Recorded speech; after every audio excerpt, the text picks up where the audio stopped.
કુળદેવી ચામુંડાના હનુમાનદાનું મંદિર છે અને જોઈ શકો છો તમે મસ્ત મંદિર છે અને અમારે ચેતનને ઝારખંડમાં આવી છે અને ટ્રેનિંગ આવેલી છે એટલે વિદાય સમારંભ આવેલો છે. જોઈ શકો છો મિત્રો કેટલા ભેગા છેલ્લા છે ને તમે દેખો છો. અને જો એના માટે વિદાયનો સમારંભ છે ને ઝારખંડમાં નોકરી આવેલી છે. આ અમારે ચેતન છે, આ ભુવાજી છે અમારે, અને અમારા ગામના દરેક વેટે લોકો આજ બેઠા છે. જોઈ શકો છો કેટલી વસ્તી બેઠી છે અને જોઈ શકો તો એના વિદાય માટે કેટલા આવેલા છે જોઈ શકો છો તમે મિત્રો.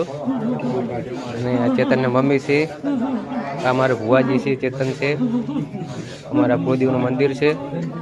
અને જો એનો વિદાય સમારંભ છે તારે વસ્તી કેટલી આવેલી છે અને આવીને આવી દરેકને નોકરી મળે. એને અગ્નિવીરમાં પૂરી ટ્રેનિંગ કરીને આવ્યો છે અને ઝારખંડમાં હવે આવી છે ભાઈને ટ્રેનિંગ. એટલે હવે જો દરેક મિત્રો જો બધા જેટલા આવ્યા છે, ખૂબ ઉત્સવ છે આજે અમારા પરિવારમાં અને એમના માતા પિતાને ખૂબ આશીર્વાદ કુળદેવી અમારી આલે અને ખૂબ ખૂબ આભાર.